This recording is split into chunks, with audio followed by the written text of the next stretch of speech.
ആറ്റുനോറ്റ് നെഞ്ചോട് ചേർത്തിട്ട പെങ്കൊച്ചിന്റെ അവള് വളർന്നതിന് ശേഷം 18-19 വയസ്സ് കഴിയുമ്പോൾ അവിടെ നഗ്നമായ ഫോട്ടോ ഇന്റർനെറ്റിൽ കണ്ട നിന്റെയൊക്കെ ചങ്കിനകത്ത് എന്തോ. ഞാൻ കുറ്റം പറഞ്ഞല്ല, പല ആവർത്തി ഞാൻ പറഞ്ഞു തന്നു. വാർത്തകൾ കാണുന്നുണ്ടോ, ശ്രദ്ധിക്കുന്നുണ്ടോ? കണ്ടില്ലേ മംഗലാപുരത്ത് നടന്നത്? ശ്രീദേവി കോളേജ് ഓഫ് നഴ്സിംഗിലെ പെൺകുട്ടികൾ നേരിട്ട ദുരനുഭവം വാർത്തകളിൽ കണ്ടായിരുന്നോ? നിങ്ങൾ ശ്രദ്ധിച്ചായിരുന്നോ? ഓ, എന്റെ കൊച്ചിനല്ലല്ലോ, അല്ല എന്റെ മക്കൾക്കല്ലല്ലോ, ആരാണ്ടറിയാൻ പിള്ളേർക്കല്ലേ അല്ലേ? നാളെ നിങ്ങളുടെ മക്കൾക്ക് ഇത് സംഭവിക്കാം. ഒരു കുശിനിയിൽ ആ ഹോസ്റ്റലിലെ ഒരു ജീവനക്കാരനാ ചെയ്ത പണി. ഇത് കണ്ടോ, അവൻ കയറിട്ടിരിക്കുക, മോളോട്ട് കയറി ഓരോ ബാത്റൂമിന്റെ വാതിൽക്ക് ചെന്ന് മറഞ്ഞു നിന്നിട്ട് വീഡിയോ എടുക്കാൻ പെൺകുട്ടികളെ കണ്ടുപിടിച്ചു. അവര് വാർഡനോട് കംപ്ലൈന്റ് പറഞ്ഞു. വാർഡൻ അത് ചെവിക്കൊണ്ടില്ല, അവനെ വീണ്ടും ജോലിക്കെടുത്തു.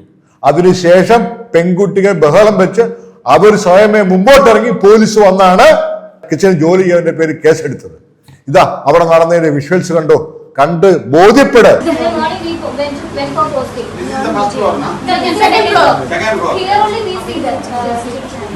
Okay, that I want. Okay, that I want. You come along with him. Okay, the second floor. In this room number, what room number? 203. 250. 203.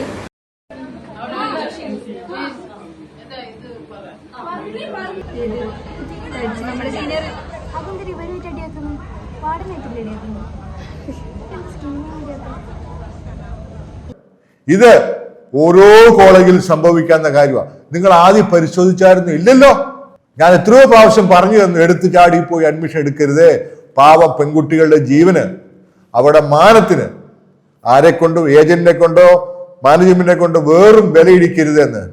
ഇതൊക്കെ മാനേജ്മെന്റ് ഭാഗത്തുള്ള വീഴ്ചകളാണ്. സുരക്ഷിതം ഇല്ലാത്ത ഹോസ്റ്റലുകൾ, ക്യാമ്പസുകൾ, നിരവധി അനുഭവങ്ങളാണ്. ഇനിയെങ്കിലും പഠിക്കണം നിങ്ങൾ.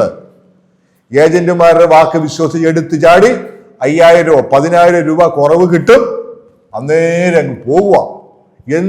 മക്കളെ എന്ത് പീഡനം സഹിച്ചാലും നീ ആ സർട്ടിഫിക്കറ്റുമായിട്ട് ഇങ്ങ് വന്നേക്കണേ എന്ന് ഉപദേശം കൂടെ. ഈ പാവ അനുഭവിക്കുന്ന കഷ്ടപ്പാട് എന്തെല്ലാമാണെന്ന് നിങ്ങൾ അറിയുന്നുണ്ടോ? നിങ്ങൾ ഇവിടെ പണം ഉണ്ടാക്കാൻ ഓട്ടോറിക്ഷ ഓടിക്കുന്നു, മീൻ പിടിക്കാൻ പോകുന്നു, തയ്ക്കുന്നു, എല്ല് മുറിയെ പണി ചെയ്ത് കോളേജുകാരും ഏജന്റുമാരും പറയുന്ന പൈസ അങ്ങോട്ട് ഇട്ട് കൊടുക്കുക. അതിന് മാത്രം ഒരു വിഷയവും ഇല്ല, ഒരു ദുഃഖവും ഇല്ല.